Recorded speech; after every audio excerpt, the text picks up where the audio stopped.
create a society where you can't get married? I don't think it's good for a family to have 2 votes. The female Andrew Tate, Pearl Davis on why she thinks women shouldn't vote.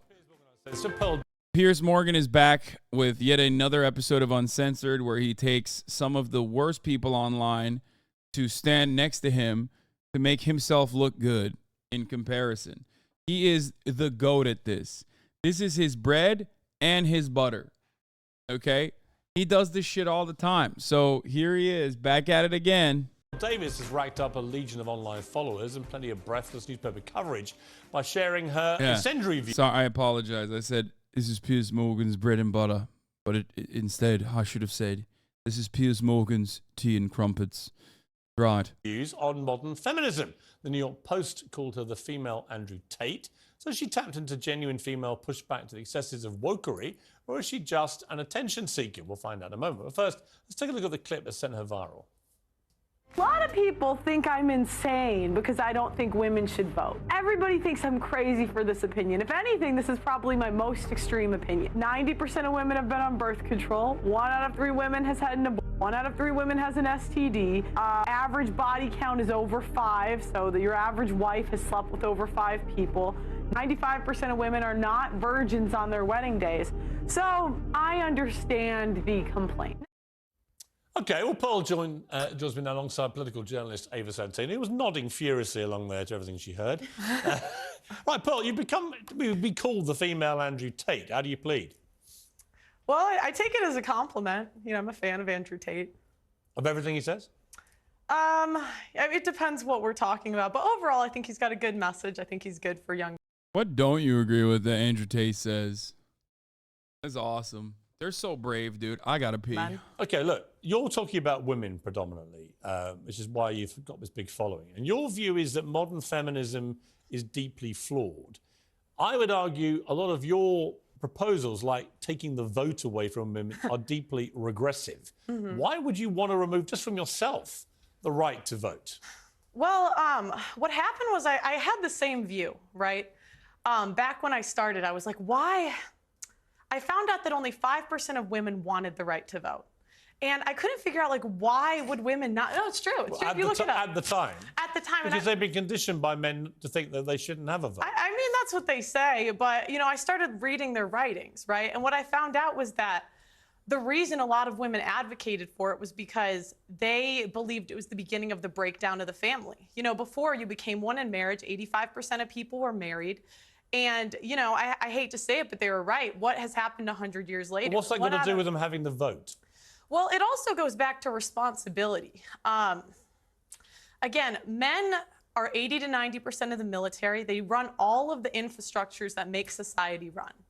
So I just think if we want an equal say in society, then be equal. Do 50% of the hard jobs. Be 50% of the military. In the U.S., they're fined $250,000 if they don't join selective service, which is essentially the draft. OK, but specifically on the vote, what would having the right to vote have to do with family cohesion, for example? Well, because, again, before you weren't trying to divide a family. It was one family unit. You had one vote for the family. I mean, I don't think it's good for a family to have 2 votes. Ava, your mouth seems to have dropped about. No, do you know what it's sort of like? I know. It's just sort of a bit galaxy brain. I feel like, you know, the stats that you're putting down are perhaps correct in some universe. Which stats? They just kind of don't really add up. I mean, just to take you back to the to the women's writings that you've allegedly read.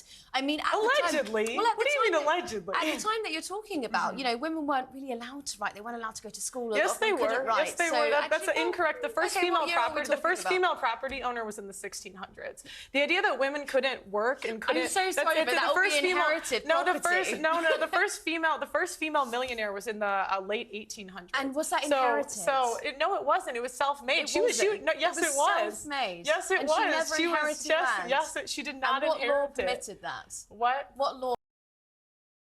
The irony of this, and I've repeated this before, I've mentioned this before, is that no self-respecting misogynist is going to watch a woman say any of these things, okay? permitted that. Well, there was no law. I mean, there's always been women that were influential in let's history. let's get on to the vote. So what I don't understand is, a part of your message, I've researched you today, and hang on a minute. Okay. Your big push is that you care about men and you don't think that men are getting enough of a say. But Well, I care about hang women on, too. I haven't Care made the about women point too, yet. Because of feminism, okay? What I wonder is when you start making calls out like repeal the 19th, women shouldn't be allowed to vote. How is that helping young men? Because these young men have women in their lives, they have mothers, they have sisters, they have teachers, and they turn around, they don't know how to act around women because you're giving them license to be misogynistic. I wouldn't call it misogynistic. I say be equal. So again, men do all of the feminists are Well, saying. then okay, I'd love for the feminists, please apply for the oil rigs. Please go do the hard job. This is such a easily addressed take that Ethan has done a great job addressing, as well as many others. But it's like, first of all, that's not the only fucking job.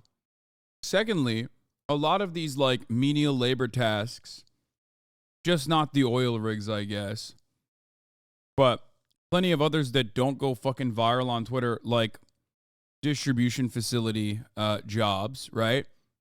They are taken by women. And not only that, but those jobs are not paid well. The oil rig jobs as well are not necessarily paid as well as they are supposed to be. It's very fucking stupid to constantly go, oh, what about the oil rig jobs? It's like, bro, what about the CEO jobs? You know what I mean? There is no physical labor there. Why is that also still heavily dominated by men? Shut the fuck up. In society, they're open, they're hiring, because I don't think men or women are equal until we do the equal work. So no, listen, go apply to be on the oil rigs, go be a plumber, go be an electrician, go be on the front lines of the military, and then we should have equal rights. But until feminists are willing to do that, I don't believe we should have the freedom without the responsibility. Okay, well, I don't think that I'm physically built for that. You might be, but I'm absolutely not. You said you were. You said you were a volleyball player, and so you've got. Oh, she said you fucking said you're big. Shut your big ass up. Go work at a fucking oil rig. God damn. I believe we should have the freedom without the responsibility. Okay, well, I don't think that I'm physically built for that. You might be, but I'm absolutely not. Oh my God. Oh my God. Oh, God damn. Oh, you said you were a volleyball. Wow. You said you were a Piers loved that. He's like, wow, the girls are fighting. volleyball player, and so you've got more strength than I do. I don't think But that I don't have more strength. those I don't have jobs. more strength than But the I'm not average going to take man. your right away to I don't do have it. I don't have more strength than the average man. But again, it goes back to go be a plumber. You want to be equal, go be equal. But you want divorce to be made illegal.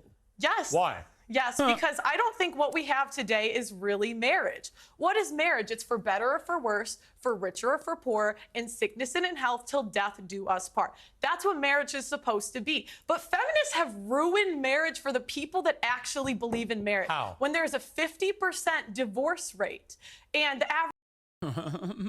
This is so insane, dude. Yeah. Feminists have ruined marriage by allowing women to divorce is an ungodly bad take. Like, marriage is supposed to be between a man and his slave, okay? Marriage is supposed to be not between a man and a woman. Marriage is supposed to be between a man and his captive. Clearly. Average marriage Why is that all down to the women, years. though? I didn't say that it was all down to the women. So why But feminists ruin it? you asked why I want divorce to be banned. Yeah. Can I finish Yeah. that first? So I'm saying, the people that believe in divorce, go be in long-term relationships. Leave marriage for the people that actually believe in for better or for worse, for richer or for poor, in sickness and in health, till death do us part. But doesn't the sanctity of marriage also rely on the woman being a virgin? So you wouldn't be able to get married. Oh no. God, she is so bad. What will she get better at debating at a certain point, or will she just keep getting fucking obliterated? What What do you mean? Well, you've spoken quite openly about how you're not a virgin, and so if you want to preserve that sanctity of marriage, then I just think that you're upholding standards that you don't actually live by. And that's a fair complaint. I wish I was, but we can't go back. I don't know what you want me to say. Yeah, but I just don't. Oh God! So you don't want to fucking be married if that's your ultimate goal in society, that you want to create a society where you can't get married? What the fuck? Oh Jesus, that's so ruthless. Oh God. Oh my God. Oh Lord. Oh Lordy. Oh, that's messed up. Oh my God. Oh fuck. Oh, that was so good. Holy fuck. It's fair that you get to be here and you get to be paid for your views, and you're telling other women that they shouldn't be allowed to. I think. Hang on. Okay, if I may, at some stage jump in. Isn't the whole point of being a feminist, though, that women are entitled to have their own views? Absolutely. So she's perfectly entitled to her views. Yeah, but you can't. You might not like them. But I'm here to challenge Isn't she exercising her right as a... Are you a feminist? No, I am not. Really? No, I wouldn't. Don't go that far. You don't want to be a feminist? God, Piers Morgan loves this shit. He's like, yes, keep going. No, because I think if feminists really believed in equality, but you guys don't, I would love for you. There is an oil rig hiring. There is an engineering. I would actually. Why does she keep saying there's an oil rig hiring? Is that the only job that she thinks exists? Like, there are so many female-dominated sectors that are underrepresented, that don't get paid enough, whether it be teaching or, like, healthcare, for example. And she just keeps saying, like, oh, they're gonna go work in the oil rig. It's like, dude, what the fuck are you talking about? I'd love to see Ava Santana on an oil rig. No, seriously. There is a building being built next to my building. Go do it, feminists. Go do it. And me, I'm doing the same job that I'm doing right now. When you find the man you want to get married to, are you saying you will... It's odd. Very odd position to defend over and over again. Like, the entire purpose of living in a society and living under the division of labor is so that, like, those who have better skills in that field work in those fields. I would never advocate against people who work at oil rigs getting paid fairly. I would never advocate against any worker getting paid fairly. But that's not usually what we're talking about when we're talking about, like, women in the workplace. The idea that, like, that your capabilities as an oil rigger has anything to do with whether or not you can vote or what your position in society is laughable. Okay? Absolutely zero people give a fuck about these people that work in, like, menial tasks, menial labor intensive tasks. I don't know why she keeps bringing that up as a talking point when it has absolutely nothing to do with anything. Literally, you will be with that man whatever happens the rest of your life. Yes, for the vows that we're supposed to live by. How do you know you can keep them?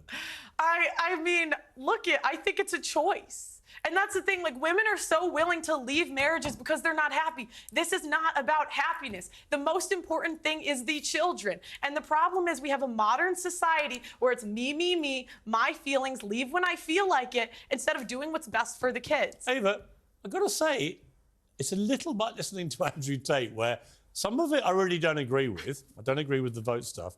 When I hear things like that, I think there'll be a lot of people, especially older generation women perhaps, who think, you know what, she's got a point. Well, I mean, I believe in agency, so I think that if a woman is going to look after her children during divorce, that's absolutely fine. I also believe in your right to speak your mind about it. What I don't understand... I'd like to say, even before the 1920s, do you know what I mean? Women could speak openly. This idea that, like, women couldn't talk the last 500 years, there have been women...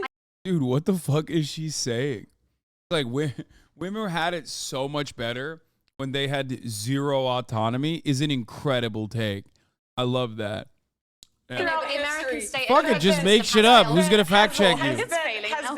There have been women throughout history that have read, written, and been very influential in society. Okay. So this idea, like... I want more. I want more. I want more. I want more. I want the fucking... I want more from this interview that Piers Morgan conducted. There's got to be more, right? Finish the one you have first. I know, but I want to set it up. like women could never do it. Do you know Don't what I don't understand though is when it gets spiteful, okay? Because you put down a few arguments that I think are perfectly, like, you know, they're kind of evangelical and they're Christian, but those are your right to say it. What I don't understand is when it kind of seeps into this sort of, you call women fat, you say that they shouldn't have abortions, you say that they have STDs. You know, I mean, the question is, are they fat? Yes or no? Why pass The that kind average of American judgment? woman is 170 pounds. That's objectively overweight. I mean, let's be honest. We now celebrate morbid obesity as some kind of body positive thing, and it is complete nonsense. So actually, on that point again, there's a bit of truth in And that. this is the problem. This is the problem. How have we come to celebrate morbid obesity as body positive? Well, it's nonsense. We're not talking about morbid obese. I was actually watching your podcast earlier, and you spoke to someone who was, I would say, probably a size 12, and you called her fat, obese, and a divorcee. She was fat, obese, and a divorcee. wasn't. I mean, like, I don't know what to say. This is the thing, women, we don't want to live in reality. We don't want to say things that are true. Was she fat? Yes. Was she a divorcee? Yes. These things are just objective facts. Okay, I'm going to have to objectively... And she insulted me first. They always do. I'm going to have to objectively end the debate, but it was an interesting conversation. I think we should get you two back together as a matter of urgency. Thank you very much, Pearl. Thank you, Ava.